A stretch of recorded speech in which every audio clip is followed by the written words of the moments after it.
zany fahasoavana lehibe zany dia mbola hiteka mafy dia mafy any isika. Amen. Ho atompontsika ary ny fotoam-pivavahana androany ka dia hoy aho hoe andeontsika hivavaka. Hivavaka hisaotra an'Andriamanitra ary raha metrika n'ity fotoana ray manontolo ity mba hotain'Andriamanitra tokoa vavakantsika. Ry Tompoandriamanitra, rainay malala, rainay amin'ny alalan'i Jesosy Kristy.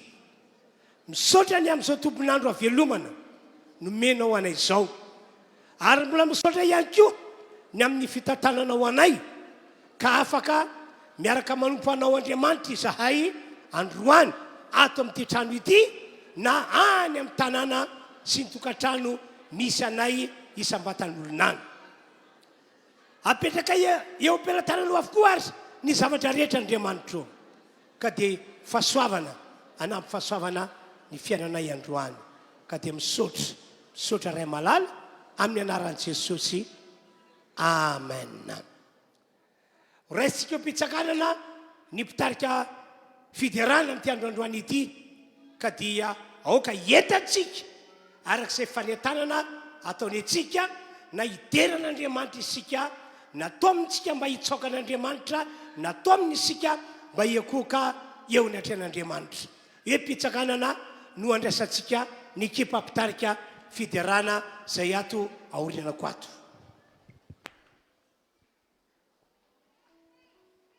Alleluia. Tefaly miarabantsika rehetra indray tonga eto amin'ity tranon'Andriamanitra ity hanompo azy androany. Miarabantsika rehetra izay any tokantrano ihany koa, naiza toerana misy ianao dia izao hoe afaka niona amin'Andriamanitra ianao androany. Tsy andrelitsika fa andao androany tonga dia hanompo an'Andriamanitra avy hatrany isika, andao hisaotra azy isika satria ny fahasoavany no nahatoy izao atsika. Ny fahasoavany no mbola mahavelona ainantsika ary ny fitiavany no mbola nanavoazany indray ny rivotra izay iainanao androany. Ianao raha mbola mijoro toy izao dia no Andriamanitra rery ihany zany dia mendrika indrindra raha isaorana izy noho ny amin'izany. Akipio ary ny masony nofonao dia ndaontsika hifantoka avy hatrany ao anatin'izany hoe fisaorana an'Andriamanitra zany. Hisaotra an'ilay Andriamanitra mahery isika, hisaotra an'ilay Andriamanitra be fitiavana isika, hisaotra azy isika amin'ny alalan'ny hira androany.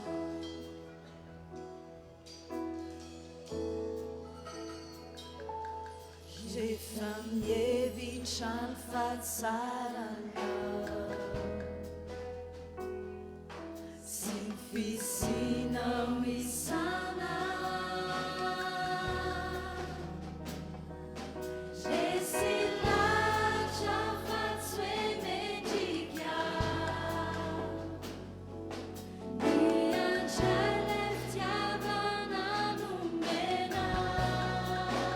tsika tena ankasitraka azy noho ny fiantrany sy ny famindrapony amintsika isan'andro, miavao isan'andro isan'andro.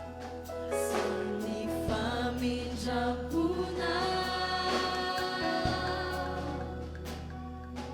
kosatrino zaretra nataona tonga hawira amifana. Ndao iaraka hira hoe misaotra lehibe ny fitiavanao. Misaotra lehibe sy mahery ianao.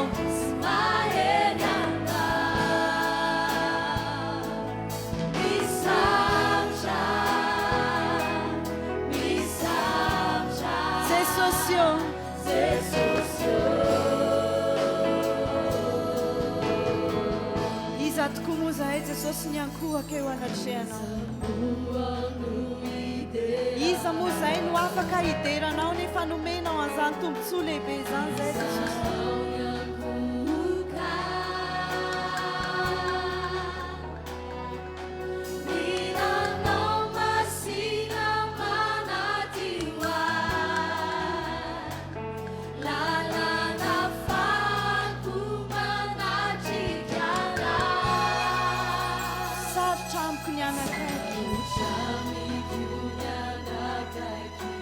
Nira, nira, nira.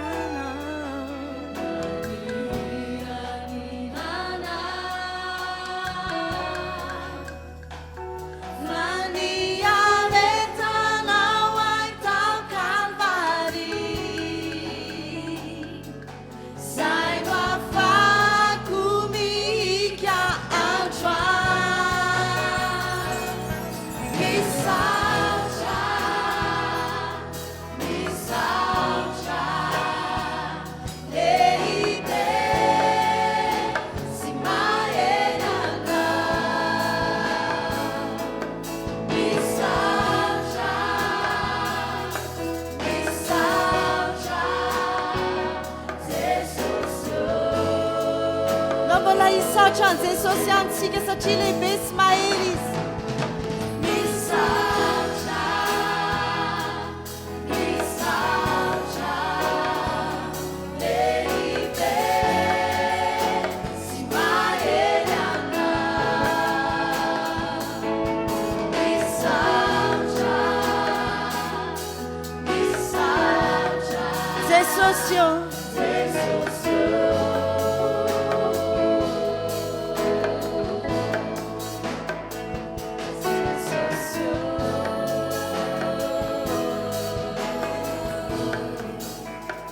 tena misaotranao eram-poeran-tsainy zay jesosy mankasitraka anao satria ny fahatsara anao no mbola matoy izao aminay ny famonjena nataonao teo amin'ny azo fijaliana no mbola navelona anay jesosy mankasitraka indrindra mankasitraka anao zay toko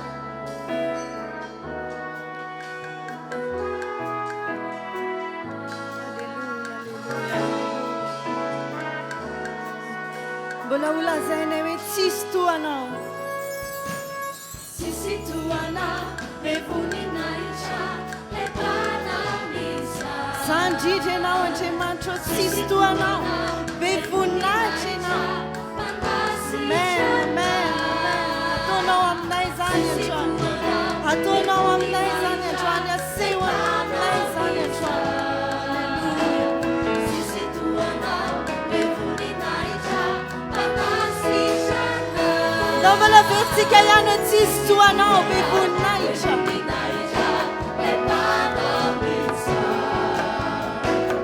Sisi tuana bevuninaicha panasishana Sisi tuana bevuninaicha lepanamisa Sisi tuana bevuninaicha panasishana sotra jesosy mankasitraka anao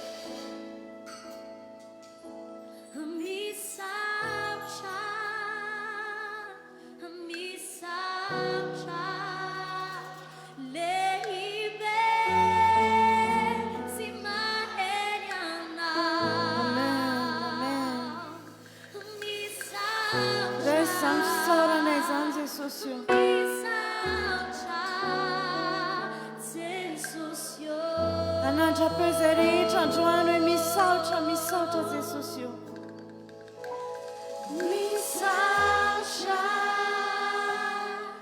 Misaucha lehibe si maheriana Misaucha Misaucha Jesosio jesosy amsotre Jesosio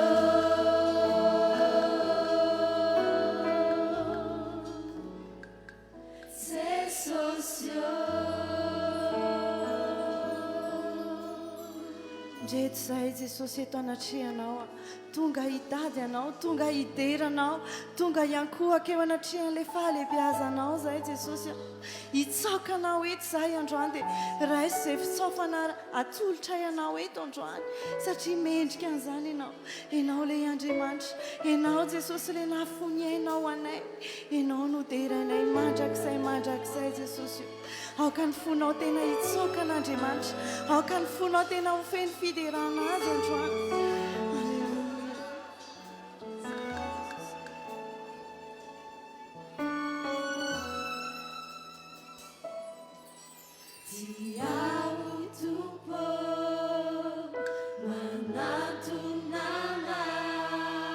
tena tia hita ny voninahitra izay androany jesosy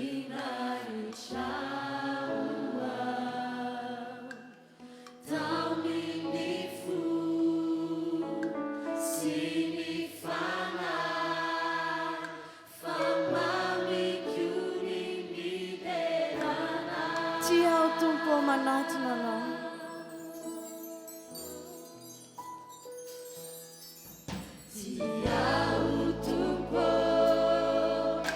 amin'ny fofeny fitiavana natonana ianao androany Jesosy tena tiana ianao ka dia irainay amin'ny fona rehetra tiana ianao dia ankalazainay tiana ianao Jesosy dia asandratra amin'ny ambony indrindra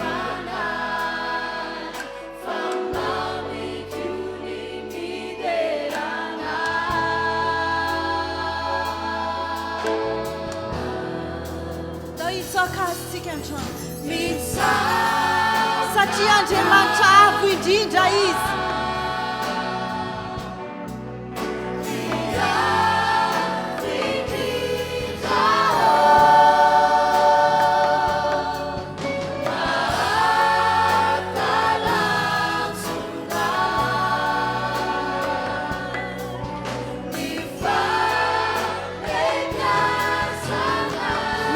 Kanao ao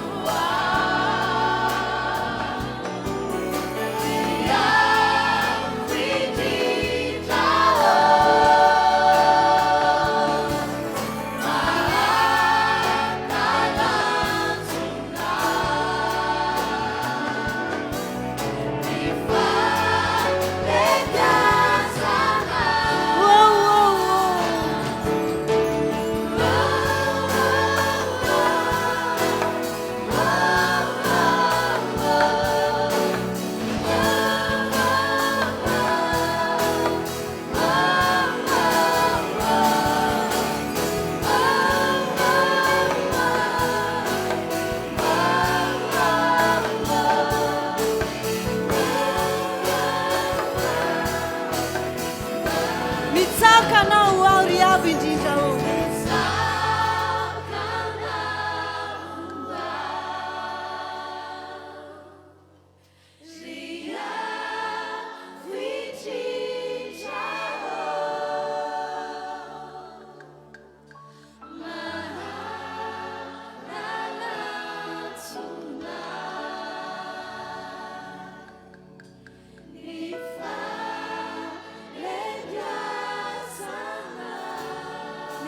Kanao ao ry avo indrindra o tena mahatalanjona ny fahalebiazanao ny herinao le mahandriamanitra anao mihitsy no mahagaga sany no antony akofana sany no antony itsaona ianao Jesosy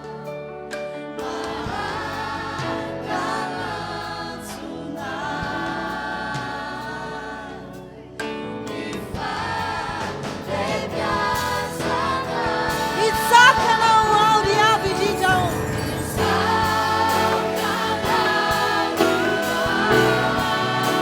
aka tena itsakan'Andriamanitra avo indrindra ianao Alleluia fa lehibe sy mahagaga izy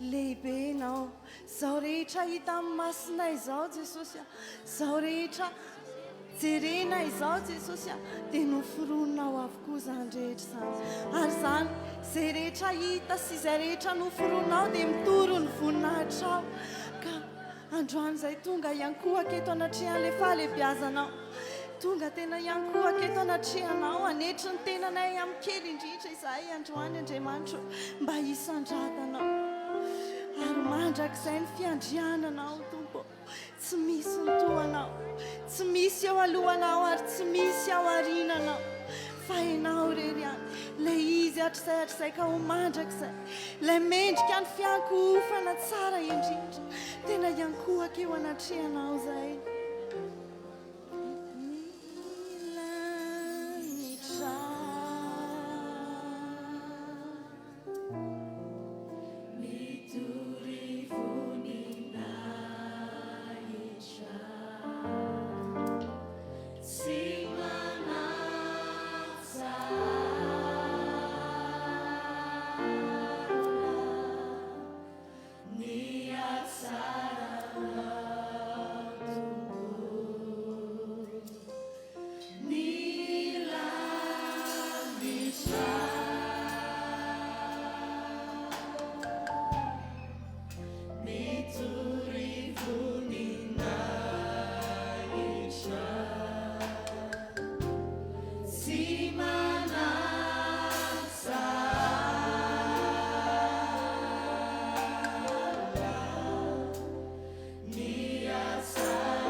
mandrakizay aneny fiantrainana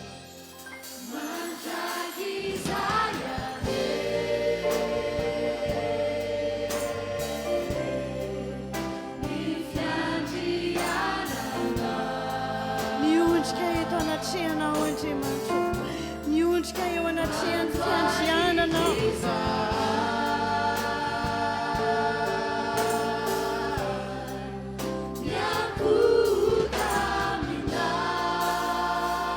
ankalazaina Jesosy efa nitsangana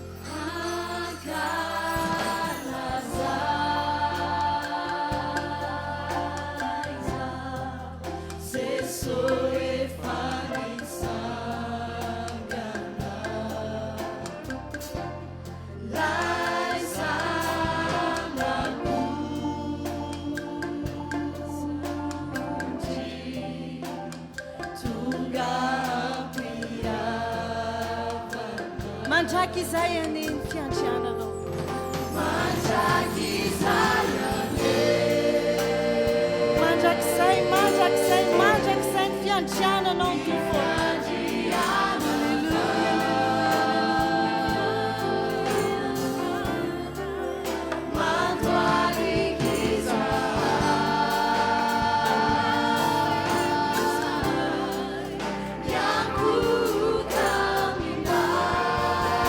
mandrakizay ny fiandriananao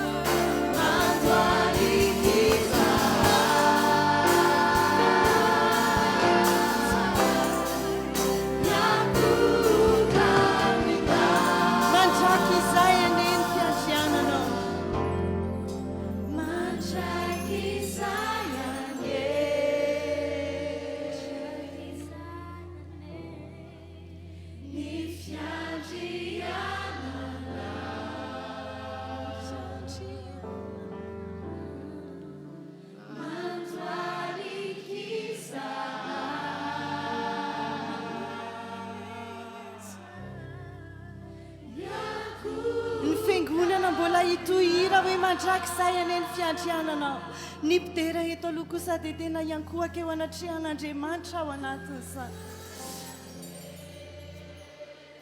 asandrato avo ny feonao mba hisandrata an'ilay Andriamanitra izay hivavahantsika mba hatonga azy hisandratra amin'ny ambony indrindra satria mendrika azy zany toerana zany mandoalikiza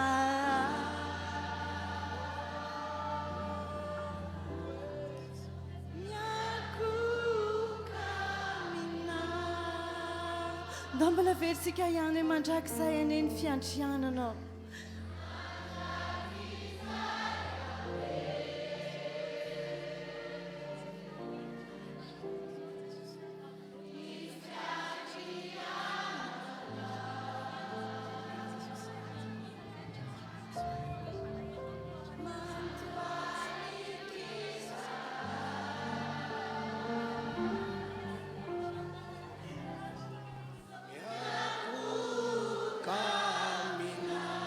fiangonana amin'izao fotoan'izao dia iankohaka eo anatrehan'Andriamanitra ny mpitendry kosa dia hanandratra fiankohofana amin'ny alalan'ny mozika malefaka mba ho fisenana ny fanatrehan'Andriamanitra eto amin'ity toerana ity androany o Andriamanitra raisina eto ianao sy ny fanatrehanao miondrika eo anatrehan'ny fahalebiazanao tompo alleluia alleluia alleluia eto ianao manenika an'izao trano izao ny fanatrehanao manenika anay rehetra manontolo ianao Andriamanitra alleluia alleluia alleluia alleluia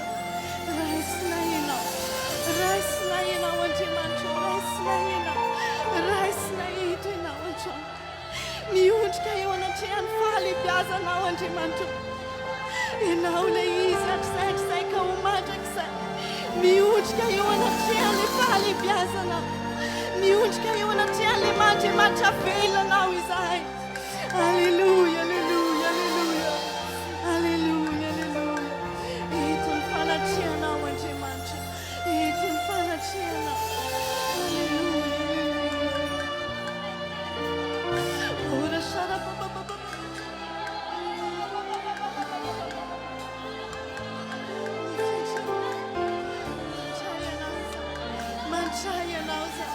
mandray ianao za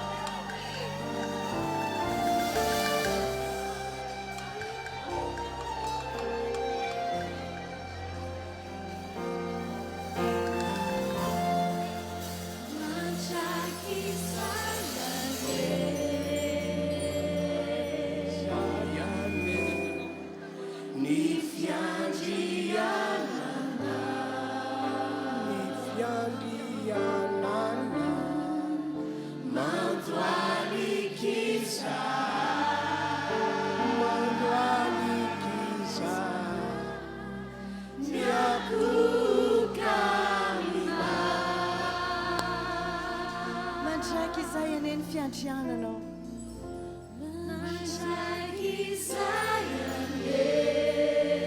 aoka mbola iakoka ihany ianao aoka mbola iondrika oratran'Andriamanitra ihany ianao eto mifanatrehana mandray ny fiakofanao izy mandray ny fiakofanao izy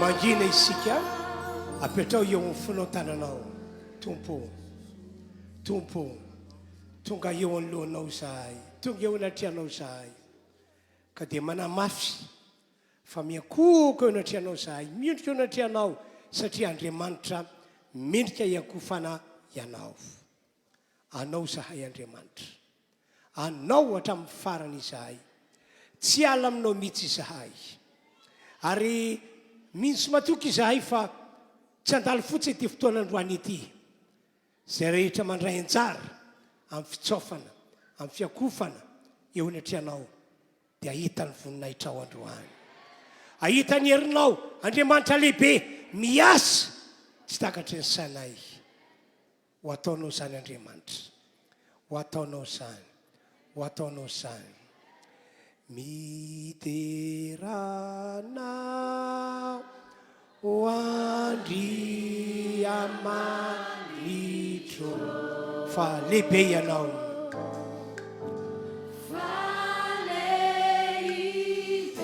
asandrato avy dia avy ny fianao lehibe Andriamanitra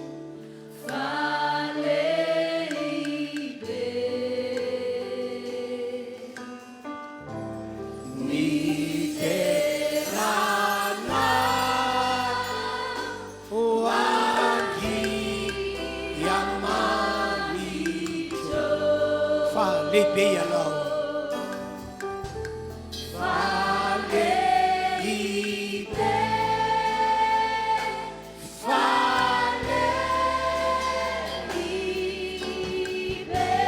miteranao Jesosy atsakany ny tanantsika rehetra asandrato ny tananao mira amin'ny folo rehetra mitsoka miakoko anatran'Andriamanitra mahagaga ianao mahagaga ianao Jesosy io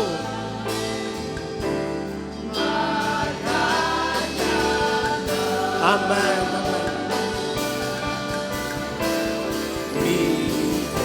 miterana Jesosy Tompo mahagaga ianao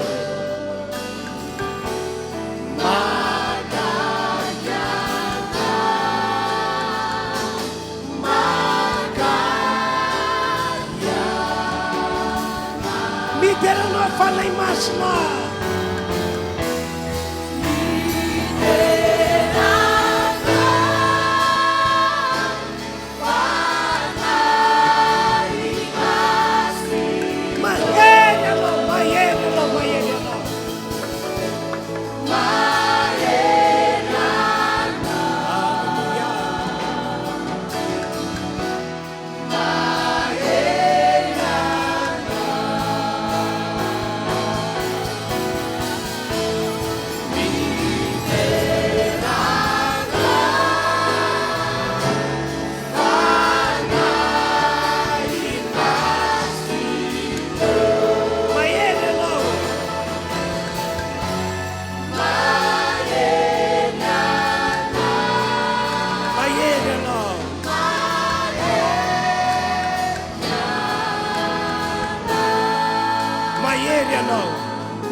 afaka makantoerantsika isika tompoko.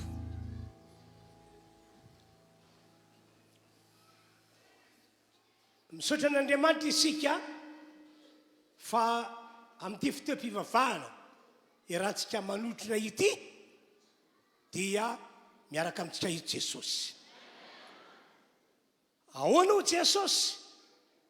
Fa na aiza no iangona ny olona roa na ny olona telo amin'ny anarako dia aiza misy azy? Ataovy mafy be, aiza misy azy?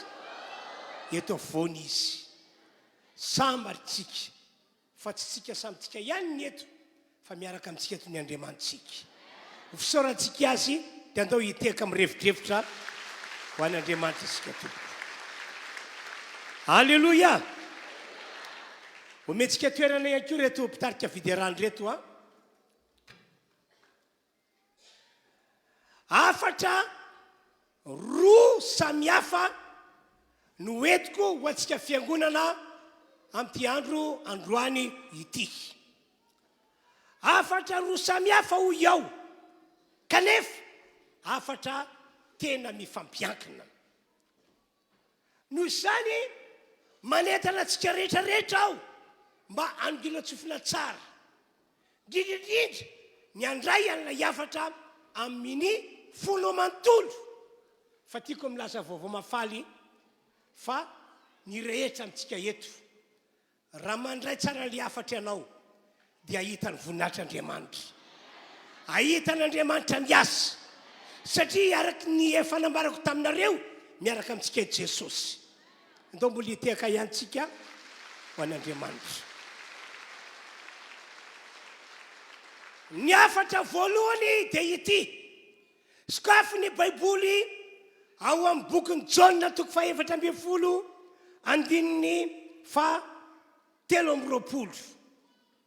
Vakina ny teny amin'ny anaran'i Jesosy. Jesosy namalaka nanao taminy hoe, raha misy tia dia hitandrina ny teniko izy, ary no raiko ho tia azy. Ity le tena fototry ny afatra. Ary aka ho aminy izahay ka onona ao aminy. Mazava be riavana ny teny nataony Jesosy amintsika rehetra manarika an'ity fotoam-pivavahana ity. Mariko sady amafisiko fa eto Jesosy. Zao ny teniny amin'ity androandroany ity. Aka ho aminy izahay ka onona ao aminy. Asa ty tokoa riavana fa ny programan'Andriamanitra nge amintsika izay manompo azy dia ity. Izy hitoetra sy onona ato anatsika. Amen. Ny tsiraray avy isam-batan'olo amintsika toka eto, na sika efa ela be no nivavaka tato amin'ity fiangonana ity, na ianareo izay atao hoe sambany tonga eto a, zao no programan'Andriamanitra hiditra atao anatsika izy ka onona sy hitoetra ao anatin'ny fontsika. Amen. Ka ny fantaniana petrako izany dia ity. Efa noraisinao ve Jesosy? Efa monina sy mitoetra ao anatinao marina tokoa ve Jesosy? Efa noraisinao ve Jesosy? Efa monina sy mitoetra ao anatinao marina tokoa ve Jesosy? Ako fantatsika fiangonana, ako fantatsika tsiraray avy isam-batan'olona manarika ty fotoam-pivavahana ity, na ianareo izay any amin'ny tokantrano misy anareo any. Fa tsy misy azon'Andriamanitra atao ange eo amin'ny fiainatsika, na dia mitondra titra hoe kristianina azy isika, na dia mitondra titra hoe vavaka be azy isika. Tsy misy azon'Andriamanitra atao ho antsika raha ohatra ka tsy nahazo toerana ato anatsika, tsy monina ato anatsika akory io Andriamanitra io. Zay nge ny tiany Jesosy ambary, aka ho aminy izahay ka onona ao aminy.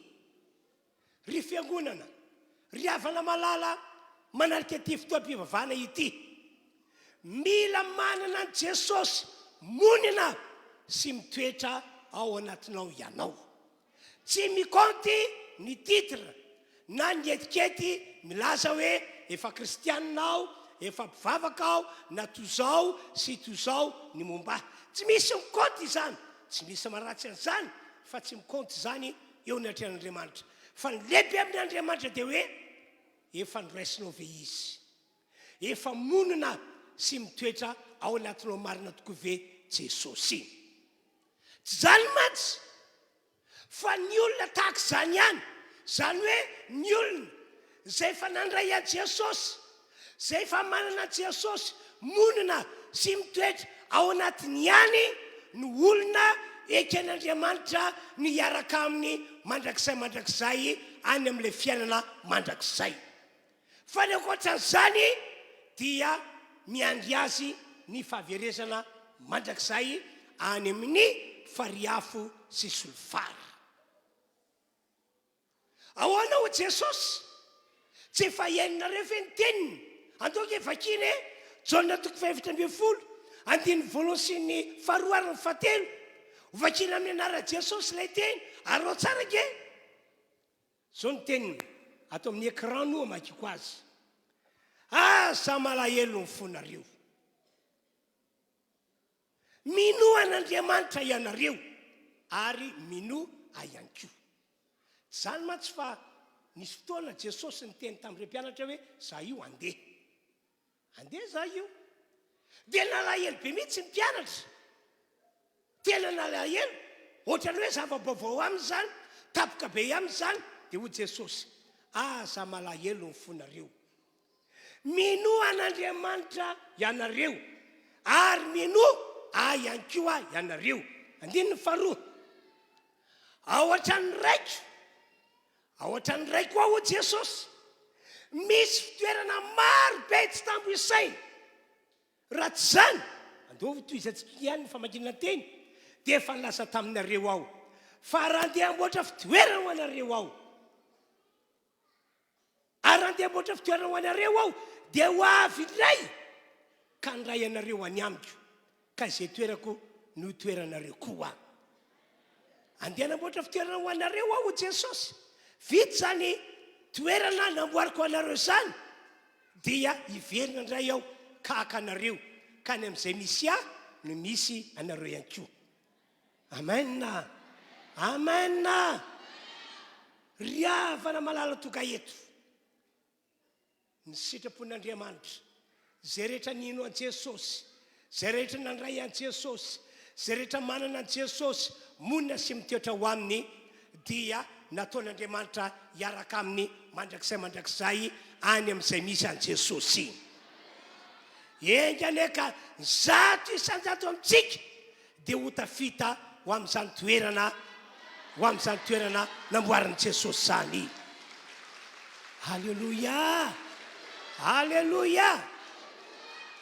Ny olona tahaka izany ihany koa, zany hoe ny olona izay efa nandray an Jesosy, ny olona izay manana Jesosy monina sy mitoetra ao anatiny, ny olona tahaka izany ihany koa ny olona azo antoka fa ho ahafahan'Andriamanitra izy manoloana ny olana sy ny ady ary ny zavatra sarotra izay atrehany. Azadiny tokoa fa amin'izao vaninandro misy antsika izao dia misy ny fahoriana. Teny efa nambara amin'ny Baiboly zany. Paoly apôstôly aza moa dia niteniny ary nilaza manao hoe aoka fantatrareo izy fa naparany ihany dia isandro mahory. Zao vaninandro zao io vaninandro nambaran'ny Paoly apôstôly hoe isandro mahory. Amin'ny karazany reo olana, reo ady, reo zavatra sarotra hosatrain'ny olombelona. Fa saingy zao, ny olona izay mino an Jesosy, ny olona izay efa nandray an Jesosy, ny olona izay efa manana an Jesosy monina sy mitoetra ao anatiny, ho ahafahan'Andriamanitra ny olona zany. Ho ahafahan'Andriamanitra ny olona zany. Raha misy aminareo sendran'izany tokoa ao anatin'ny olana, ao anatin'ny ady, ao anatin'ny zavatra sarotra, raha tena surany tenanao ianao fa ao anatinao Jesosy azo antoka famonjy anao Andriamanitra androany. amonjanao Andriamanitra androany. Amen. Dia ho tanteraka ny faminaniana nampitonian'Andriamanitra ny malakipa aminany hoe dia ho hitanareo tsy vidividy ny marina sy ny tsy marina, ny manompo sy ny tsy manompo. Dia ho hitanareo ny tsy vidividy ny olona efa manana an Jesosy monina sy mitoetra ao anatiny sy ny olona tsy mbola manana an'izany eo amin'ny fiainany. Fa ambony zany rehetrarehetra zany ihany koa ny olona tahaka izany, zany hoe le olona mino an Jesosy, efa nandray an Jesosy, manana an Jesosy monina sy mitoetra ao anatiny, ny olona tahaka izany no azon'Andriamanitra tahina be, azon'Andriamanitra minina be.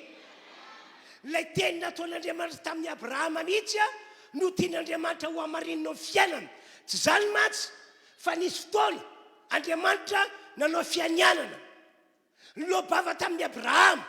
Ry Abrahama satria olona manompo ahy ianao, tena manompo ahy amin'ny fonao rehetra, ary masoko no mahita fa mandeha tsy misy tsiny eo anatrehako anao, noho izany dia ho tahiko anao ry Abrahama, ho tahiko anao sy ny taranakao. Ka ho antsika toka eto, raha tena hoe efa nandray an Jesosy ianao, manana Jesosy monina sy mitoetra ao anatinao, azo antoka ry havana fa izay fitahiana nataon'Andriamanitra tamin'ny Abrahama ho ataony amintsika rehetrarehetra toka manarika ty fotoana ity, ho ataony aminareo izay any atokantrano any. Andao hiteka mafy dia mafy tsika tompoko. Amen. Ho tanteraka amin'izay mino ane izany, ho tanteraka amin'izay mino ane izany.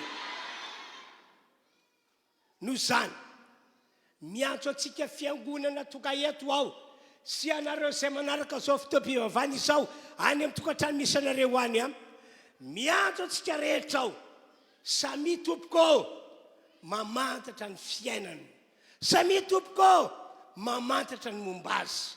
Fantaro hoe efa noraisinao marina ve Jesosy sa tsia? Fantaro hoe efa tena monina sy mitoetra ao anatinao marina ve Jesosy sa tsia? Ka hoy aho hoe rehefa avy namantatra ianao ka tsapanao fa tsy mbola nanao dingana akory ianao ny nampandrosan Jesosy ao anatinao, na ihany koa tsy mananatoka ianao fa efa tafiditra ao anatinao Jesosy ka monina sy mitoetra ao anatinao arak'ilay programany hoe ankao aminy izahay ka onina ao aminy, ny ray ny zanaka fanahy masina matsy izahay izay nambaran'i Jesosy io. Androany dia androany manapa-hevitra, sokafa ny vavanao, sokafa ny varavaran'ny fonao, ampandrosoy hiditra ao anatinao Jesosy Kristy, omety toerana mba hitoetra sy onina ao anatinao Andriamanitra. Mandritra ty fotoam-pivavahana ity dia ataovy tena arak'izany ny fiainanao.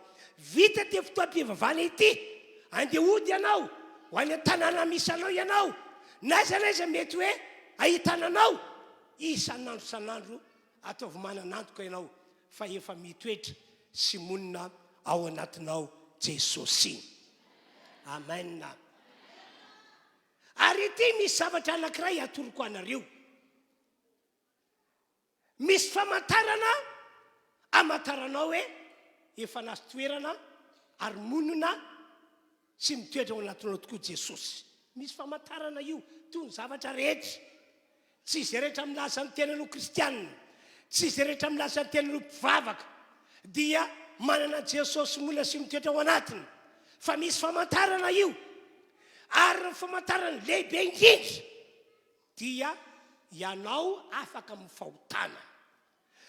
Tsy mahafinaritra anao intsony ny manao tahaka fanaony gentilisy na ny manao tahaka fanaony olona zao tontolo zao.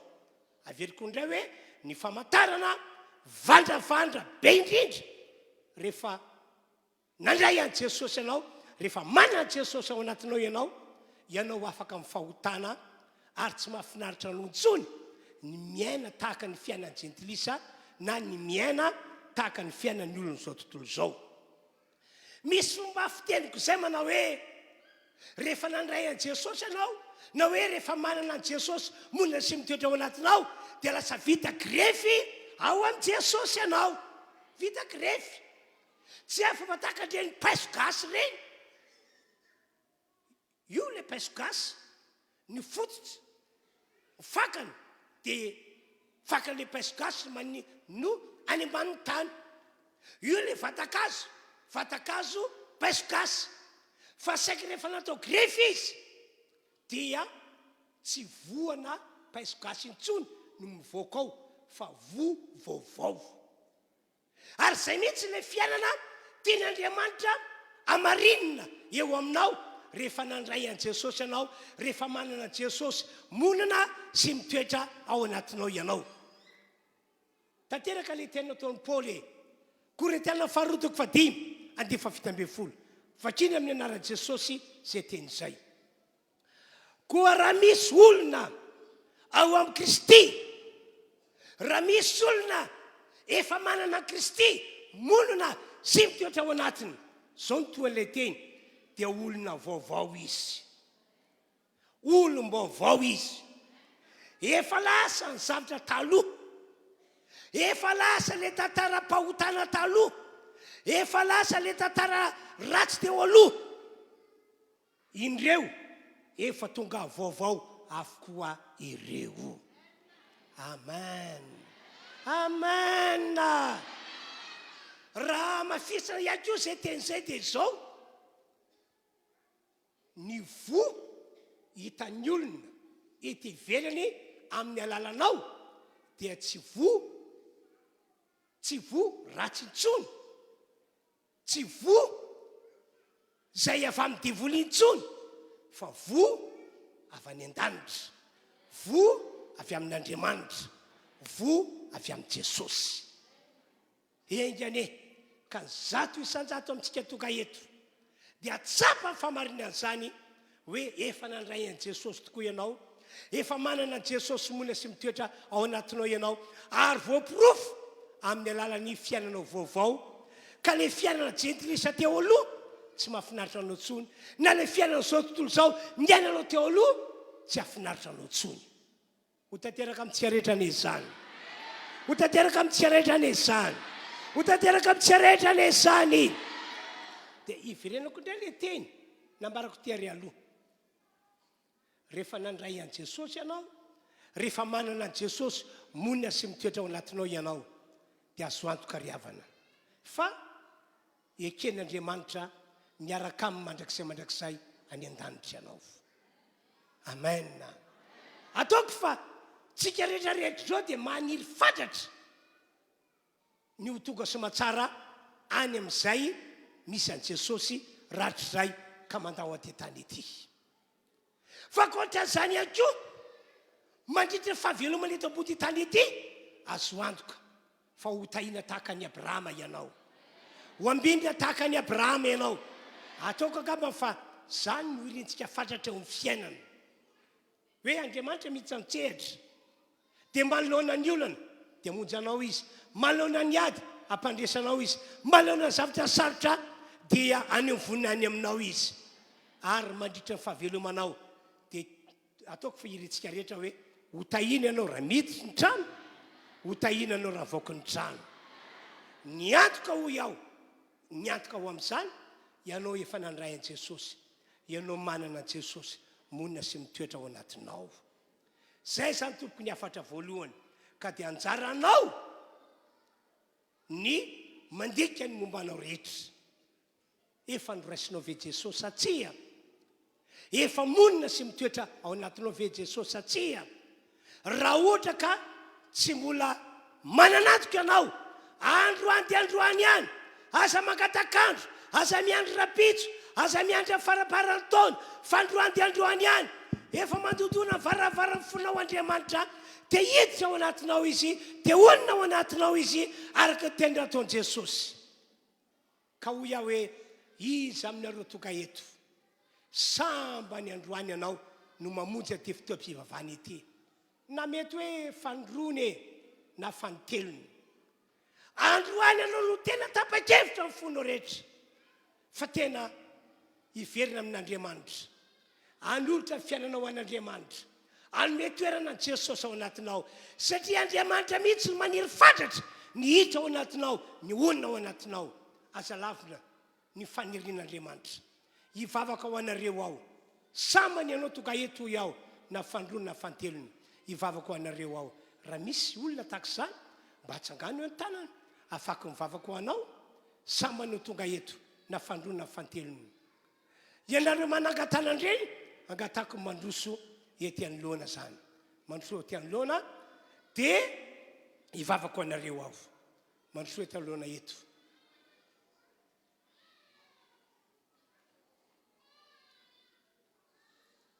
mandroso ihany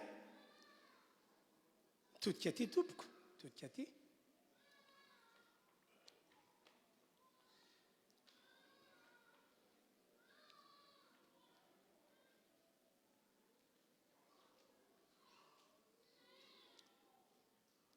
zao ny tena ataoko aminareo tianareo ny tompandriamanitra tsy tofo tianareo Jesosy ary ny antony izay afatra nambary izay dia satria tia olona ao anatinareo Andriamanitra tiany ianareo ho trano fonenana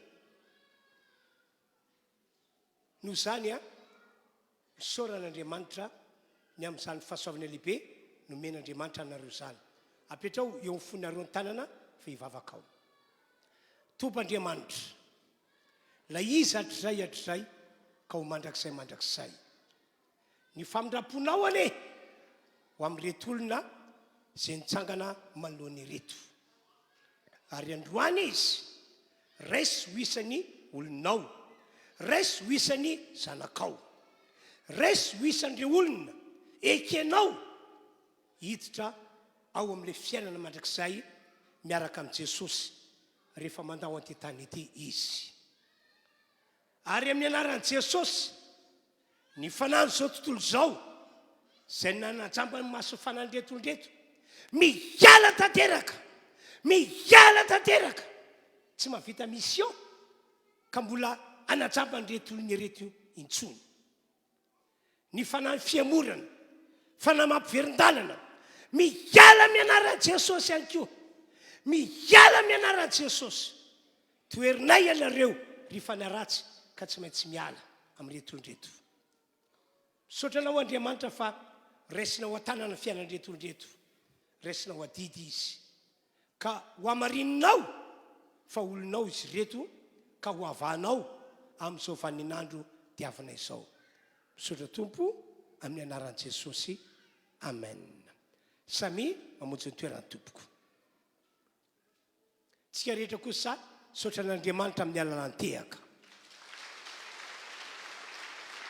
raha mbola misy tehaka mirevidrevitra noho izany dia ataovy ihany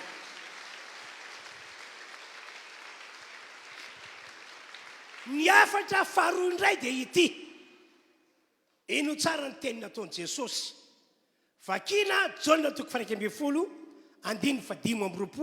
sy ny 9:20 Jaona 1:15 vakiana ny 9:20 sy ny 9:20 toy zao ny voasoratra ho Jesosy taminy ho Jesosy amintsika rehetra fiangonana tonga manompan'Andriamanitra amin'ity andro androany ity ho Jesosy izao no fananganana ny maty sy fiainana zay mino zay fanandray zay fa mananay monina sy mitoetra ao anatiny na dia maty aza izy dia ho velona indray 9:20 ary zay rehetra velona satria ho velomiko zay maty aminareo zay rehetra velona ka mino dia tsy ho faty mandrakizay izy dikany io teny io riavana malala dia izao Jesosy Kristy lay efa neketsika mba hiditra ka onina sy toetra ato anatsika izy no mpamelona ny maty izy no mpanangana ny maty no zany ho anareo izay tonga eto zao ny teny ataon'i Jesosy aminareo satria miaraka amintsika eto izy androany. Ho anareo izay toka eto ka efa manana an' Jesosy Kristy tokoa ao anatinareo ianareo. Ho anareo izay sura ny tenanareo fa efa tena ao anatinareo marina Jesosy. Ho ny tompo aminareo androany. Ho velomin'i Jesosy avokoa zay zavatra efa maty teo aminao na teo aminareo hatramin'izay. Ho velomin'i Jesosy izany. Ohatra voalohany, misy apahany ny amin'ny tenanao angamba. Misy apahany ny amin'ny tenanao angamba hoy aho efa maty. Maty ny cancer. Na mety misy apahany amin'ny tenanao efa maty mihitsy. Ary olana ho anao izany. Zao ny teniny aminao androany. Tenin' Jesosy io miaraka amintsika eto izy. Ho velominy izany androany. Ho velominy izany androany. Izy no mpamelona maty. Izy no mpanangana maty. Ary tsy mahasarotra aminy ny mamelona izay efa maty kasany amin'ny tenanao manarika an'ity fotoana ity. Manana fanantenana, manana finoana fa ho tanteraka izany amin'ity androandroany ity. Ohatra faharoa, tsapanao angamba fa tsy mety foana ny nataonao rehetra taona tezay, taona maro ny fandimby izay. Raha hiteo amin'ny resaka asa fivelomana dia inona mitranga? Mandamoka izay nataonao na maty-karana izay nataonao. Tafiditra miasa ianao kanjo le orinasa niasanao, nidiranao tao ningela, dia indro fa dia maty indray le orinasa.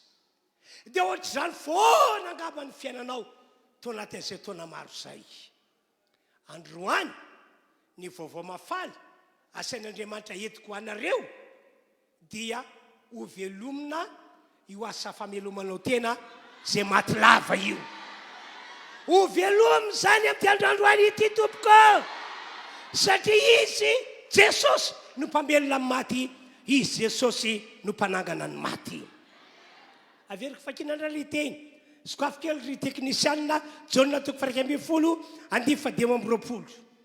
Zao ny voasoratra. Ho Jesosy amintsika rehetra toka eto. Izao no fananganana ny maty sy fiainana. Zay mino ahy, zay manana ahy, monina sy mitoetra ao anatiny, na dia maty azy, na dia misy zavatra misy fiainana maty azy eo aminy, misy zavatra maty eo amin'izay nataony, dia ho velona andray izy. Tsy rapitso na afaka pitso na mitona ho avy, fa ho velona izy amin'ity androandroany ity. Andao amile teka mafy dia mafy an'Andriamanitra isika. Ary na inona na tamin'ny lafininina no natsapanao sy nahitanao fa niara fahafatesana foana, dia mitovy foana ny teny Jesosy amintsika rehetra androany. Ho velominy zay zavatra efa maty teo amin'ny fiainanao tompoko. Raiso ho hery lehibe ho antsika ny nameloman'i Jesosy any Lazarosy zay efa maty, zay efa nalevina efatrandro tany am-pasana. Amin'ny maha-olombelona ny olombelona matsy, impossible zany atao hoe olona efa maty, efa nalevina tany am-pasana, efatrandro zay nandevenana azy. Ahoana tompoko no mbola ahaveloma zany olona zany? Dia hoy aho hoe amin'ny maha-olombelona ny olombelona impossible tokoa, fa amin'Andriamanitra, amin'ny Jesosy possible ny zavatra rehetra. Amen. Amen. Ndre mandeha tokoa Jesosy tapa-kevitra fa amelona any Lazarosy zay efa maty, anangana ny Lazarosy zay efa nalevina tany am-pasana efatrandro lasa izay. Tena tapa-kevitra ho amin'izany Jesosy.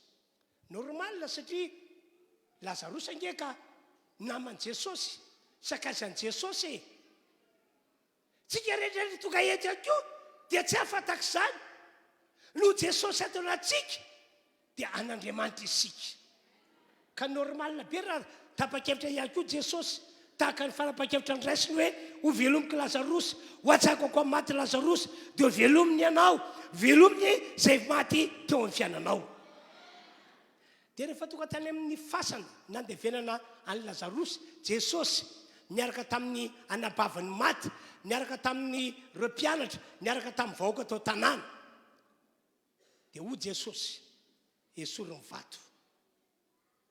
vato dia nianana ny daolobe fa i Marta anabavany maty no tsy valana mpampianatra io tompo efa maiko izy zao efa vaky ny kibony ary tsy azonao fatarany intsony ndelika mambikany satria efa trano indray nandevenana azy dia nitodika tany amin'ny Marta Jesosy Marta ino ty ataonao tsy mbola fantatrao foana ve aho hatramin'izao firy taona no miarantsika dia tsy mbola fantatrao foana ve aho no dia tsy mino ahy ianao tsy matoky ahy ianao dia zao ny teny nataon'i Jesosy ao amin'ny Jaona 1:7 ho Jesosy tamin'ny Marta tsy voalazako fa raha ino anao dia ho hitanao voninahitr'Andriamanitra ry havana malala tonga manalika ity fotoam-pivavahana ity isika fiangonana io manoloana an'izany teny ambarako aminareo izany hoe ho velomin'i Jesosy ny ampahany amin'ny fiainanao izay efa maty ho velomin'i Jesosy izay zavatra efa nataonao ka maty na ny mombamomba ny fiainanao ka maty dia ho iaho hoe mino an'izany ianao tsy ianao no amelona ny tenanao satria tsy ianao izany fa Jesosy izay miaraka amintsika eto no amelona izay ampahany amin'ny fiainanao maty amelona ny zavatra efa maty eo amin'ny fiainanao roviny amin'ity androandroany ity fantakiny Andriamanitra aminao ianao mino fa hain'Andriamanitra ny zavatra rehetra hainy Jesosy ny zavatra rehetra tsy voalazako va ho Jesosy fa raha ino anao dia ho hitanao ny voninahitr'Andriamanitra esoriny vato ho Jesosy zay vao nisy vatan-dehilahy miaraka tamin'ny Marta nanala ilay varavara-pasana zay vita tamin'ny vato ny esorina iny dia ho Jesosy ao amin'ny Jaona 1:7 daholo no ahitana izany tantara izany dia ho Jesosy ry Lazarosy mivoatao tamin'ny alalan'ny teny raim-bava dia akory zavamagaga voaka fitaovam-pasana tao Lazarosy dia rehefa niesorina ny fehipaty dia ino fa olona velona no niarany be sy maro nahita tsy hoe olona mbola marary na olona marefa na olona misy fofopaty na hoe olona efa simba nyerika mambikana fa dia olona salama tova salama saina salama vatana zany no niarany be sy maro nahita gaga ny olona talanjona ny olona normal raha gaga sy talanjona satria impossible ho iaho hoe olona efa maty kanefa velona indray kanefa miaraka amin'Andriamanitra ohatrany ny fiainana miaraka amin'i Jesosy ohatrany ny fiainana ny impossible tonga possible ka androany zany a dia mitona antsika rehetra mba tsy rorosaina tsy hisalasala fa tsika rehetra atao tompoko hiara-mino hiaraka anaiky fa hain'Andriamanitra ny zavatra rehetra hainy Jesosy ny zavatra rehetra ka raha tsapanao tokoa fa misy amin'ny tenanao marary efa maty mihitsy no niherin'ny cancer natsapanao fa misy ampahany eo amin'ny fiainanao efa maty amin'ny anara Jesosy ho velona zany androany ho velona zany androany ary zay sitrana zay velona dia ho velona mandrakizay raha misy aminareo toka eto zay mihitsy ilay fiainanareo sasotry miova asa satria ao aminao misy mpitondra fahafatesana orinasa mandeha tsotra be zao tsara be zao vao tafiditra ao ianao tonga dia maty ilay orinasa afaka volana vitsivitsy zany zavatra tsapanao hoe misy fahafatesana ny fiainanao raha tena ao anatinao Jesosy raha tena monina sy mitoetra ao anatinao Jesosy asa matahotra manana finoana fa ho velomin'Andriamanitra ny mombanao ho velomin'Andriamanitra mombanao ny asa fivelomanao zay maty ho velona indray ho tanteraka amin'izay mihitsy zany tompoko andao arahantsika teka mirevidrevitra sanatria indray ve ny tokantranonao mihitsy ny efa maty resaka fanambadiana efa maty efa tsy antenainao ho velona intsony vaovao mafaly miaraka amintsika eto Jesosy raha mihinanao dia ho hitanao voninahitr'Andriamanitra impossible le izy ho ianao fa miaraka amin'ny Jesosy isika io possible ny zavatra rehetra possible ny zavatra rehetra ary androany aza dia izay nataon'i Jesosy fahiny fony izy nandalo tety ambony tany dia mbola ho ataony amin'ity andro androany ity izay nataon'i Jesosy fahiny tamin'ny androandro apôstôly dia mbola ho ataony amin'ity andro androany ity andoge amaky tantara anankiray isika arak'izay hita ao amin'ny bokyny Asin'ny Apôstôly toko 7 andininy fahaenina amby 30 ka hatramin'ny andininy fa tena ny 70 vakitsika le teny dia tahaka izany mihitsy no ataon'Andriamanitra androany ary reo tsara ny voasoratra vakiko amin'ny alalan'ity écran ity ary tany jopa nisy vehivavy mpianatra atao hoe Tabita zany hoe radika Dorokasy no anarany ary be ny asa soa sy ny fiantrana zay nataon'izany vehivavy zany marina aloha fa tamin'ny andron'ireo apôstôly dia nisan'ity vehivavy ity tena spesial Tabita no anarany vehivavy namin'Andriamanitra vehivavy notain'Andriamanitra ary vehivavy na vita asa soa lehibe mihitsy tao amin'ny fiangonana zay nisy azy ry havana malala mijoreto ao manambary oratr'Andriamanitra ny faniriako engane ka isy olona tahaka izany ankoa ato amin'ity fiangonana ity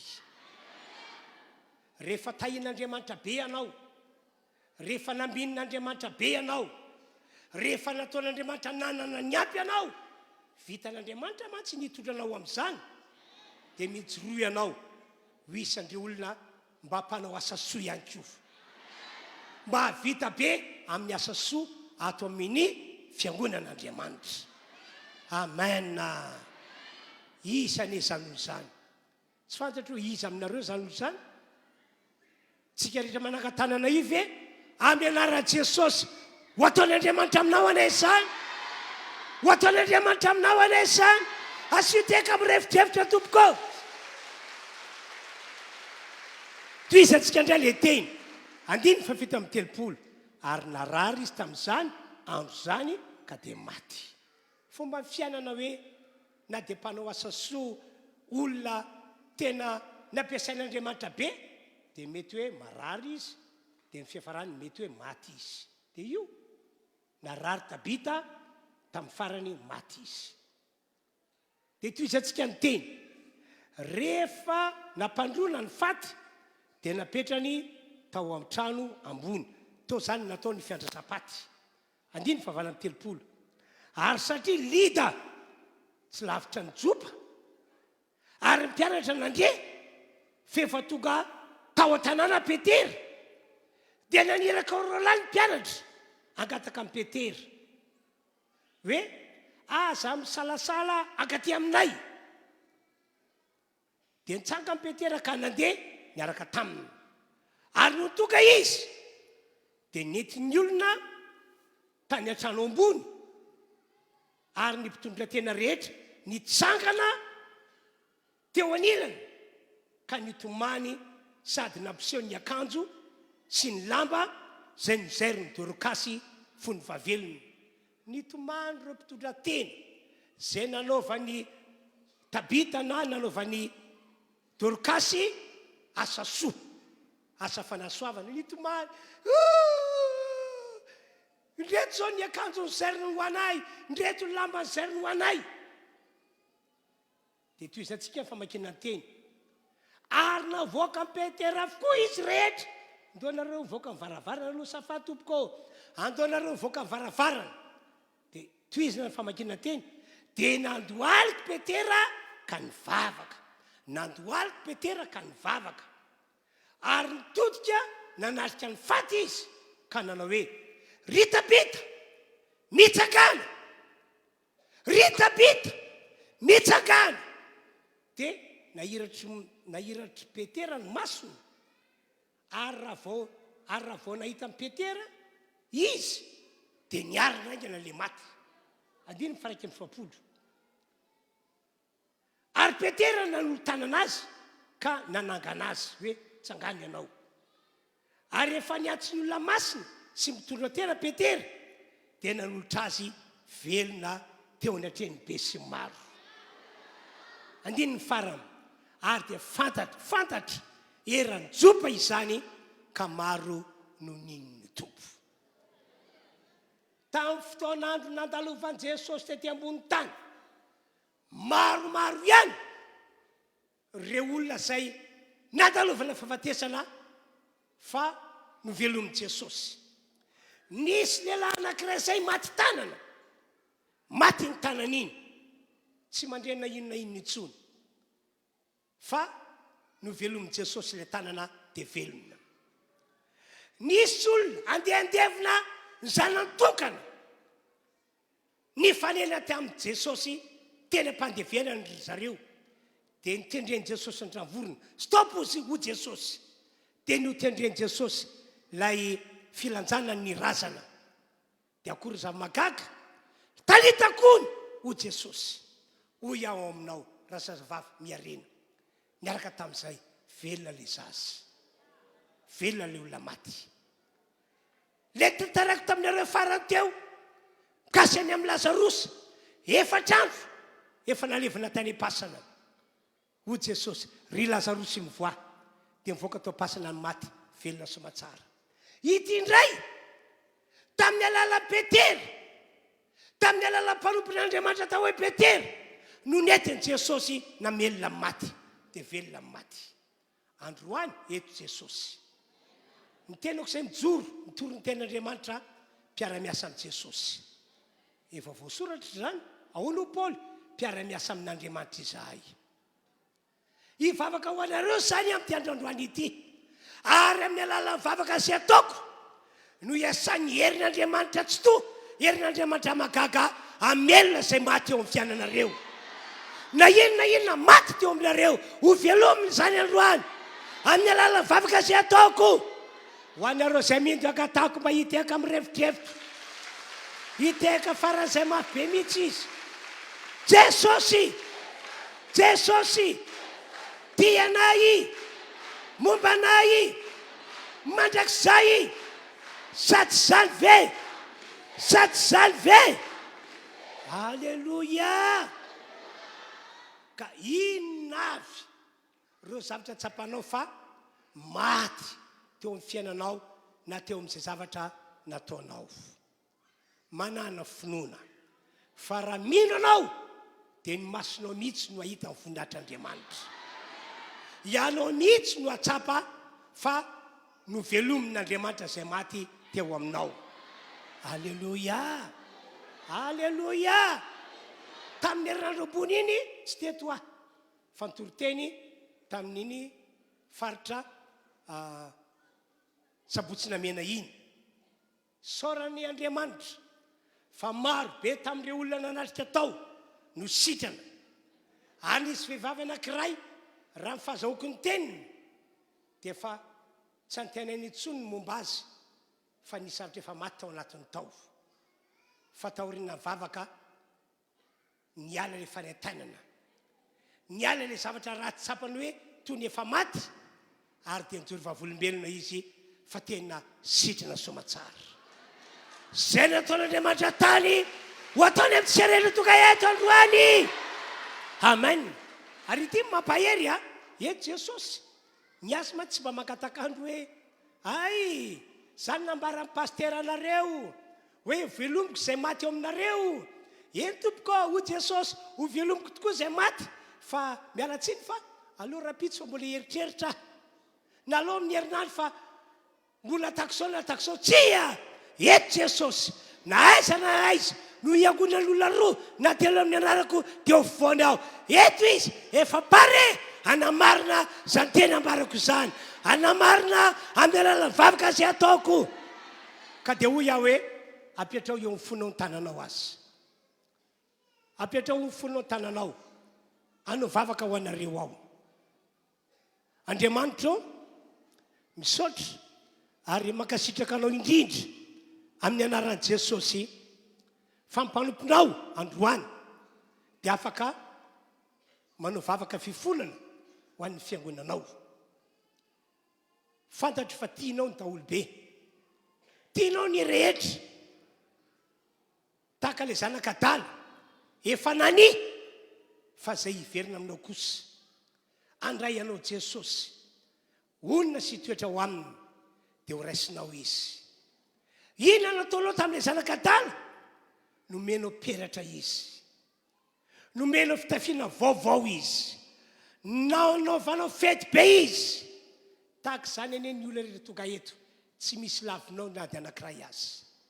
Ary androany mivavaka ao, zay zavatra rehetra efa maty eo amin'ny fiainana, velomina indray amin'ny anaran'i Jesosy, velomina indray amin'ny anaran'i Jesosy. Amin'ny anaran'i Jesosy nitaovy efa maty na marary be mihitsy amin'izao fotoana izao, sitrana amin'ny anaran'i Jesosy ary velomina amin'ny anaran'i Jesosy. Zay rehetra mino dia misy herin'Andriamanitra iantefany aminy dia ho sitrana izy zay marary ary hiala eo aminy ny herin'ny fahafatesana. Raha misy amin'ny olona tonga eto raha eo ianao ny malala maty foana ny asa fameloma-tenana, miompy tsy mahavanina, mamboly tsy mamokatra, varotra maty antoka, miasa birao voaroka, amin'ny anaran'i Jesosy ho velomina zay maty tamin'ireto olon-dreto, ho velomina amin'ny anaran'i Jesosy Kristy, ho velomina amin'ny anaran'i Jesosy Kristy. Tompandriamanitra miasa amin'ny fomba lehibe sady mahagaga anao androany, hatrany amin'ny tokantrano sy fanambadiana ka matsapa ny olona fa misy fahafatesana any. Velomina amin'ny anaran'i Jesosy, velomina amin'ny anaran'i Jesosy. Misaotra Andriamanitra, misaotra lehibe ianao ary mahagaga. Misaotra mideranao Andriamanitro, fa lehibe ianao, fa lehibe, fa lehibe. Mideranao Andriamanitra. Asandrato avo dia avo ny feonao, ome voninahitra amin'ny alalan'hira ny tomponao, fa lehibe ianao.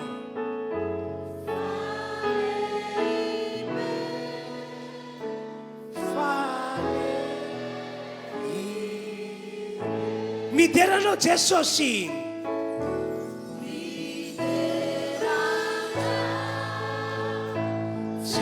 Jesosy tompo, mahagaga ianao,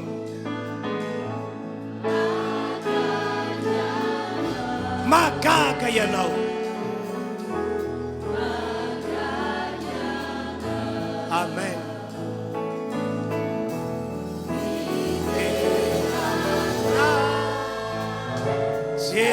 Jesosy tompo, mahagaga ianao.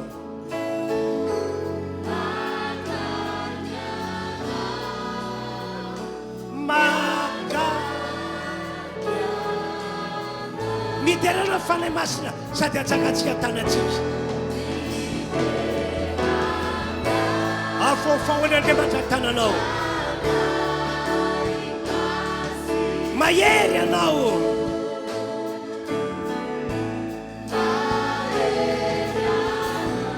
mahery anao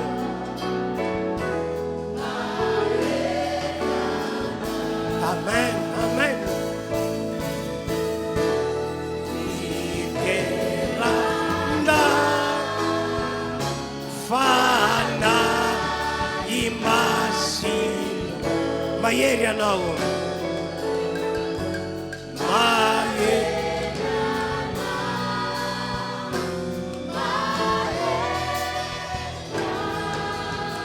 mahery anao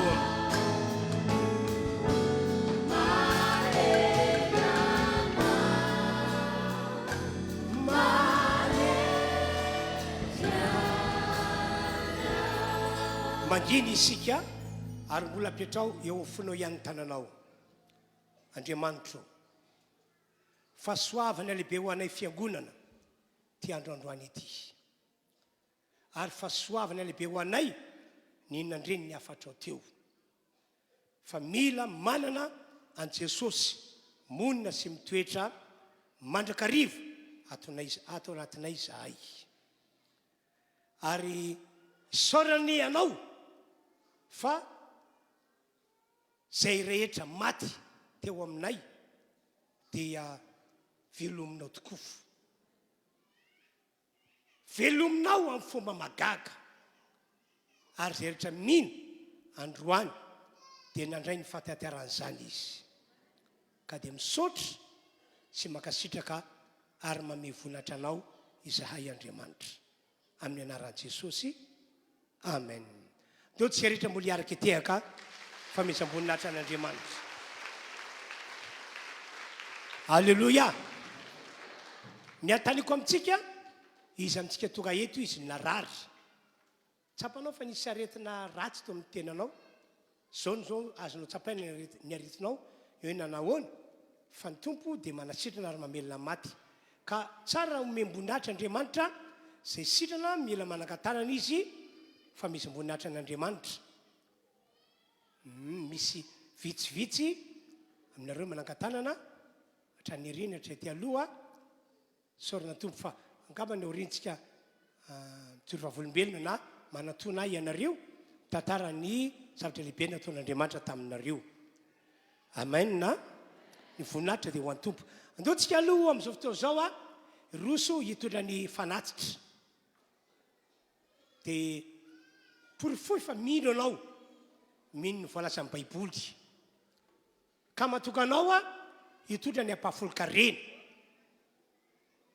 no tahina be ianao dia aza adiny mihitsy ny mampiatra ny voalasan'ny baiboly atokano ny ampafolony be kely ihany no azonao dia atokano foana na dia kely aza ny ampafolony fa lalam-pitahina ho antsika fiangonana zany tsy mba mandainga amin'ny teny nataony Andriamanitra dia rehefa avy eo moa ny fanalitra fanaontsika mazatra tatazana eny atoerana ihany andeontsika hiaraka ame voninahitra n'Andriamanitra amin'ny alalan'ira tsy tsangantsika fa hipetraka ihany mba tsy ho sahirana ny tondra fanatitra ny mpanaty ny fanatitra rehefa avy eo fa mandroso aloha tsika zay tondra ny ampahafolo-karena na hitondra ny fanohananao ny émissiontsika amin'ny radio na télé mandroso aty anoloana dia rehefa avy eo tatazany eny atoerana ny fanatitra fanao mazatra tompoko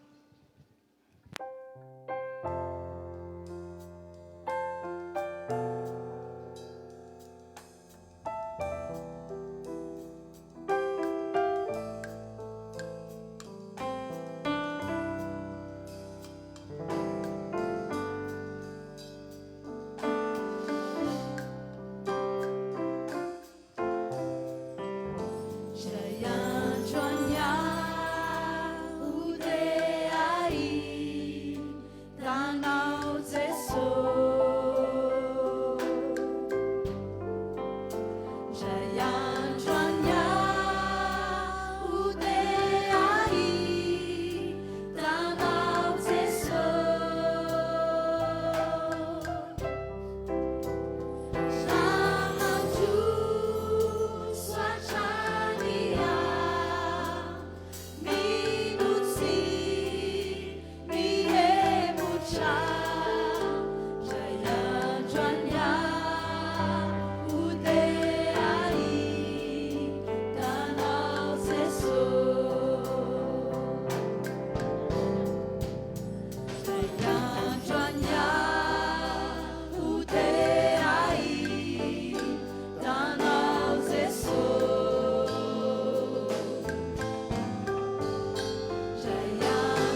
omena tompony voninahitra ny amin'izay fahafantsika nytondra ny fanatitra izay.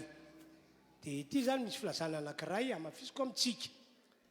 Isiky ny faran'ny volana toy izao moa dia mizara valopy rakidehibe isika. Dia efa fanaontsika hatramin'ny taloha zany fizarana valopy rakidehibe zany mba hoe rakitra miavaka amin'ny rakitra ataonao ilay izy. Fa amin'ity indray mandeha ity ty rakidehibe ataontsika ity dia tena spesiala ho fanohanantsika ny fanamboarana tranon'Andriamanitra zay tanterantsika etsy amin'ny commune na Tsafilo distrika ny Ambohidratrimo. Misaotra ny tompo isika fa efa vita zao ny seno tamin'ny herinandro iny satria nandeha nanara-maso kely ny asa tany aho. Zany hoe mbola mitoy zany fanamboarana trano. Dia zao zany ho zaraina amintsika ilay valopy rakidehibe samy maka valopy ray isan'olona. Mpivady ianareo maka ray isan'olona ianareo mivady. Dia izao zany tsy rakidehibe fotsiny toy fanaontsika hatramin'izay le izy fa tena hoe rakidehibe etitsika amatsina ny fanamboarana tranon'Andriamanitra. Matsiaro ny tena ao anatin'ny baiboly ao amin'ny boky Agay. Ahoana hoy Andriamanitra? Hoy izy miakara any an-tendrombohitra ianareo dia maka hazo ianareo dia amboaro ny tranoko. Tena miteny mihitsy Andriamanitra hoe amboaro ny tranoko fa ankasitrahako izany. Dia ray saratsaina hoe manao ahoana tokoa ny fiainan'ny olona iray na fianakaviana iray raha ohatra ka ny vavan'Andriamanitra mihitsy miteny hoe ankasitrahako ianao satria ny andrainjara tamin'ny fanamboarana ny tranoko zay atao any Tsafilo. Tena manentana anareo aho mandraisanjara. Tsy rakidehibe fotsiny toy ny fanaontsika hatramin'izay le izy fa raha possible aminao satria manana ny ampy ianao. Eny na dia tonontonony ihany ary ny fari-piainanao double ny rakidehibe anao amin'ity indray mandeha ity. Na triple mihitsy na ataovy hoe 3 fois noho nataonao hatramin'izay mety zany. Androany moa dia tena misaotra betsaka anareo aho satria tamin'ny volana ambony ange efa nisy fanentanana ohatr'izany dia tena nisaorana be dehibe tokoa fa nandray ny teninay ianareo ka rehefa nisaina ny rakidehibe dia indroa ny rakidehibe nataontsika hatramin'izay. Double zany le izy. Tena faly be zahay iny amin'izany. Tena faly satria mino zay lazainay ianareo ary makatoy izay teneninay. Ka amin'ity indray mandeha ity dia mbola mitoy zay raha zay fanohanantsika fanamboarana tranon'Andriamanitra zay ka amin'ny heriny androany no averintsika ny fandraisantsika anjara rakidehibe spesial fanohanana ny fanamboarana ny trano fiangonana ao Tsafilo. Amen na? Dia izay zany tompoko filazanany amin'iny ka dia misaotra sy makasitraka anareo sahady satria inonay fa olona matoky anareo dia hoy zahay hoe ho matoky ihany koa Andriamanitra anamarina ny teniny eo amin'ny fiainanareo. Dao hiteka mafan'Andriamanitra isika.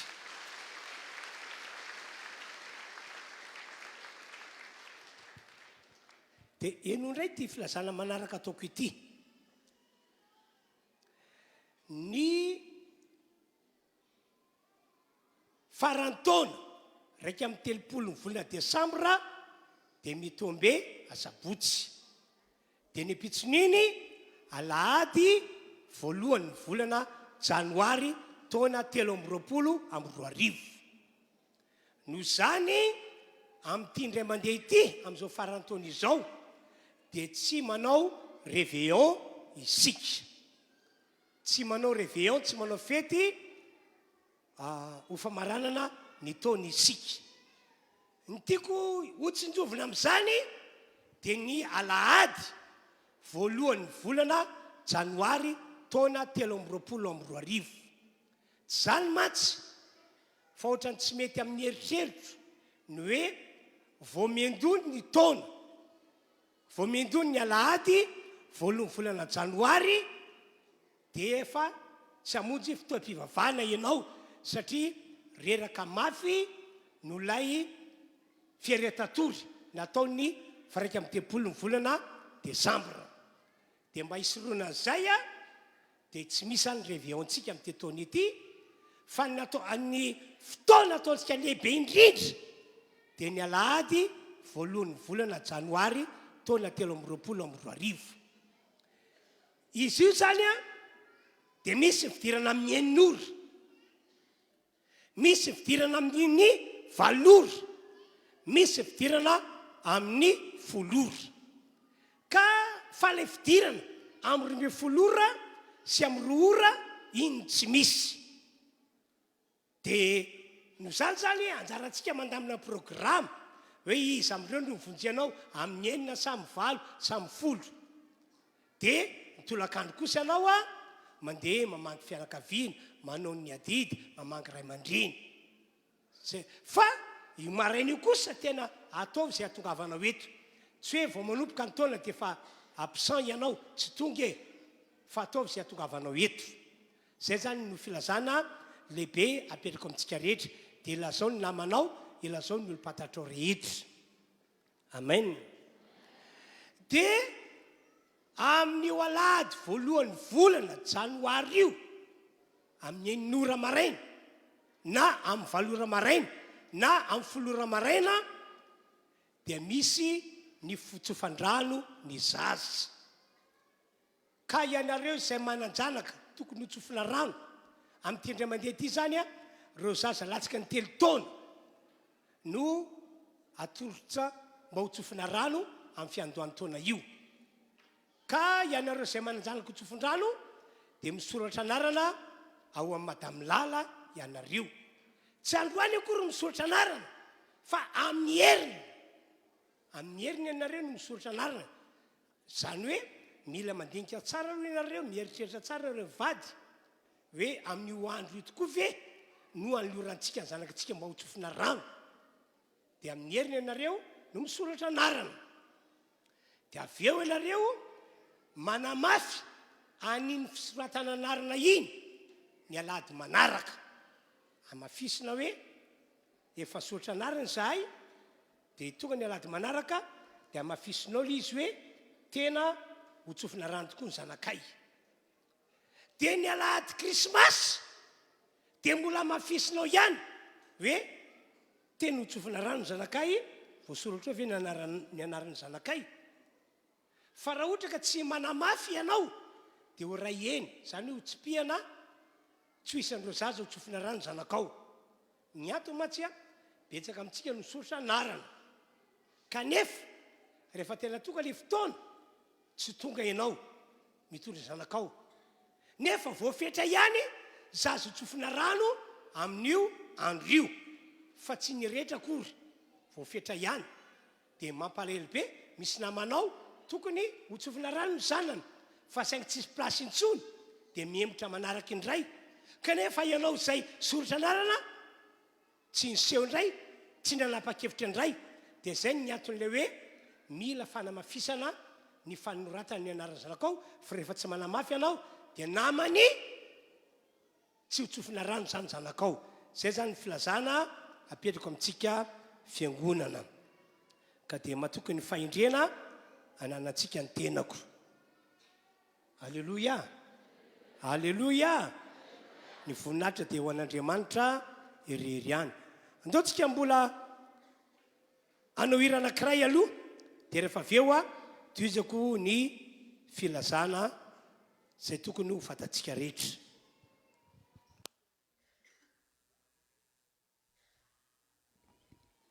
raha mety aminao dia andaontsika iaraka hitsangana hideran'i Jesosy eto anatin'ity hira anankiray ity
makatoerana tompoko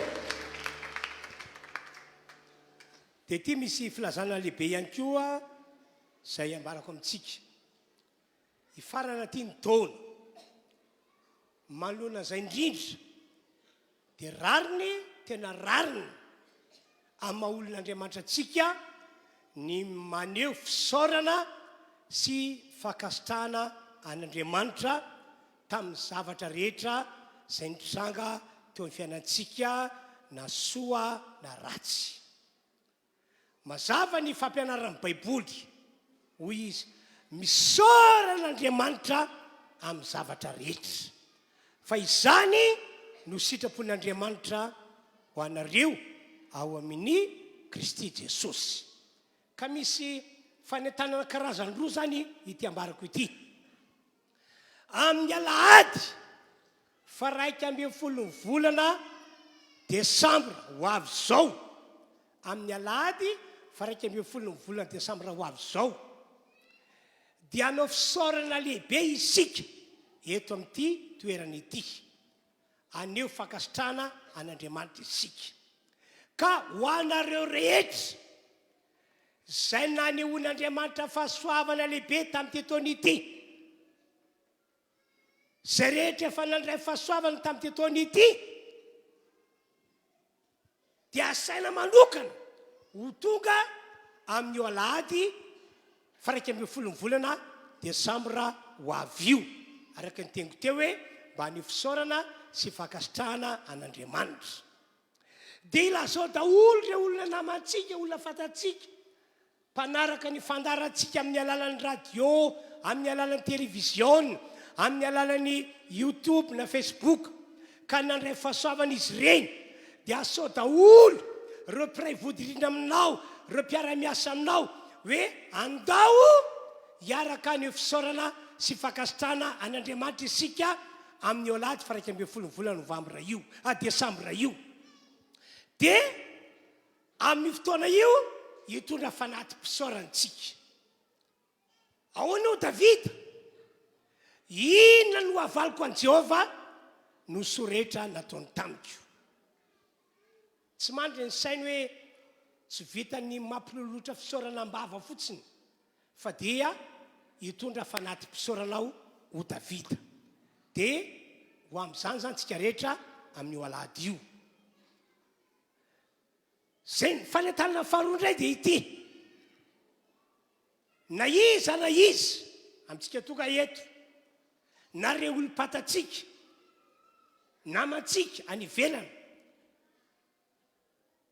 tsy mbola nahita mangirana angambana izy mandraky tiany androany tsy mbola nihiratra ihany ny masoandro ny fiainana fa mbola ao anatin'ny ady sy ny olana ary ny zavatra sarotra ianareo zay voakasika izany na reny olon-dreny ataovy zay atongavany eto ihany koa amin'ny alahady fa 1 volana desambra io inona ny antony misy fisehoan-javatra tahaka izao hoe aorianany fisaorana sy fakasitrahana ataon'le olona dia afaka hosokafan'Andriamanitra lalam-pahasoavana ho azy ka ny lalana nidy hatramin'izay dia azo antoka fa hisokatra rehefa vita ny fisaorana sy ny fakasitrahana an'Andriamanitra tahaka izany ange ny zavatra nitranga tamin'ny Joby tao anatin'ny ady tena mangidy dia mangidy izy no nitondra fisaorana an'Andriamanitra ary tao ambadika ny fisaorana raha misy lehilahy tena notahina be ny fiainana notahina be ny fiafaran'ny fiainana dia i Joba no anisany ka inoko fa zany ihany koa no ataon'Andriamanitra amin'ireo namantsika zay tsy mbola nahita mangirana mandraky tiany androany ka dia zay zany fanentanana alahady fa 1 volana desambra ho avy zao fotoa dehibe ntsika eto na amin'ny 9 ora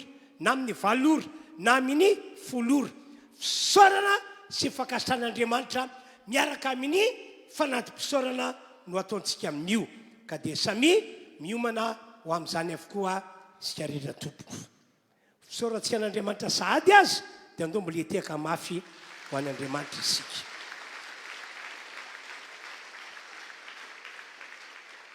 amen ny voninahitra dia ho an'Andriamanitra irery ihany dia filazana farany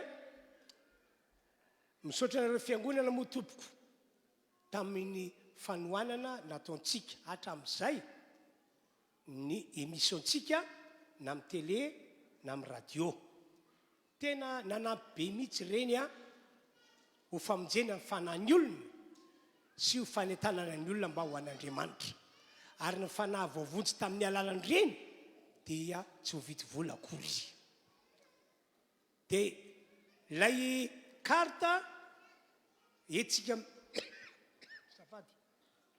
le karta etsika mandray anjara ho fanohana ny émission sy ny émission de radio na émission de télé dia efa tapitra amin'ity taona 2022 ity fa ity atanako misy karta vaovao taona 2022 zany hoe manomboka amin'ny volana janvier ka hatramin'ny volana desambra farantaona noho zany a ho anareo izay matsapa fa mba manaka atao ihany manana ny amby ihany eo an-tanana ianareo reny zany tena amporosiny sampahirezina mba andray anty karta ity dia mba mandray anjara isam-bolana ianao arak'izay vitanao arak'izay fonao mandray anjara isam-bolana ianao ohatra hoe za andray anjara 5,000 ariary isam-bolana dia efa maka ty karta ity zany ianao dia isam-bolana tombohana ty karta ity rehefa manotondra ny fandraisanao anjara ianao ohatra hoe za andray anjara 2,000 ariary isam-bolana za andray anjara 2,000 ariary na 5,000 ariary na 1,000 ariary sa manana fari-piainantsika isika dia raisina tanandroa ny fandraisanao anjara le eto anoloana moa io moa zany dia nataontsika ho an'ny daolobe io zany tsisy fetra fa isika nitoky ianao dia mitondra zay vokatra fonao hoy ianao ariary zato vitako dia ataonao ao ary 200 vitako ataonao ao manana mihoatra n'izany ianao na manana tsindrandray dia makao ianao fa ity zany a dia spesial ho an'ny olona zay tena hoe andray anjara fixe ka dia hozaraiko aminareo zany izy ity dia marina fa janvier no manomboka izy ity fa azonao avansena zany hoe na dia amin'ny herinandro ary anao dia hoe andray anjara ho an'ny volana janvier dia azonao tanterahany zany na hoe mitaba-bolana andray anjara ny volana janvier dia azonao tanterahany azonao atao hoe tonga dia ro volana no ataoko ny ahako fa isam-bolana ianao a dia miezaka mandray anjara ka mino fa maro aminareo no afaka anao an'izany ato amin'ity fiangonana ity ka mba aiza le mpanatrakitra mitody mamaka an'ilay ity zany dia ho zaraina dia mba manangatanana ianareo zay mila nyty carte de fidélité ity ho fandraisanao anjara atsakana ambony tanana dia ho zaraindreo namantsika eny zany le izy dia mba ezaka anao a amerina andray anjara isam-bolana fixe zany dia asapidinina ny tanana mba ho hitandreo namantsika fa ianao lay andray anjara mafana mame azy ity anao hirana kiray sika ao anaty zany rehetra zany tompoko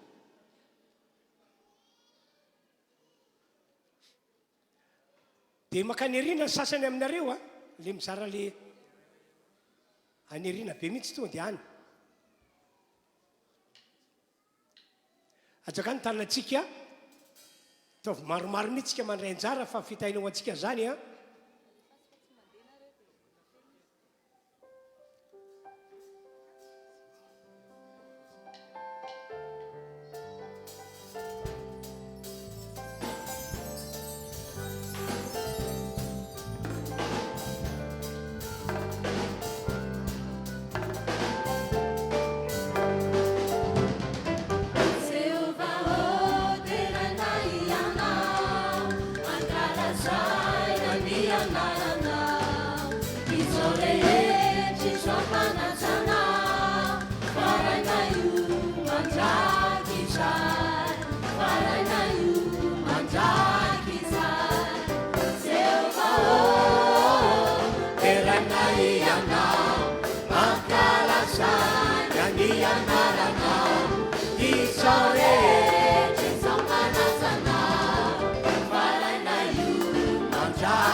Faranayu, Mandraki,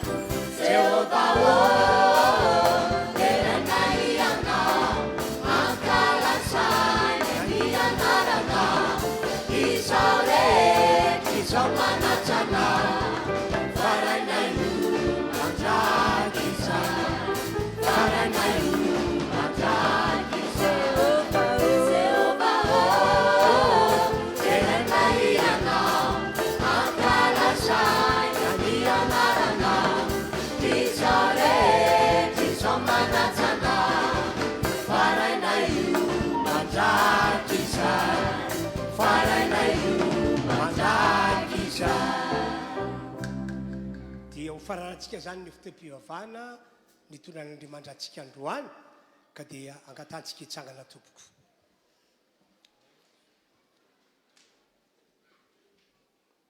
Dia asadino ny fotoanantsika amin'ny 12 sy amin'ny 2 fotoan dehibe ho antsika io iarahantsika amin'ny mpanompon'ny Andriamanitra manana fahasoavana hitondra fahasoavana ho antsika rehetra vavakantsika. Mbola misaotra sy makasitraka anao hatrany hatrany zahay ry Andriamanitra Raitsitofo.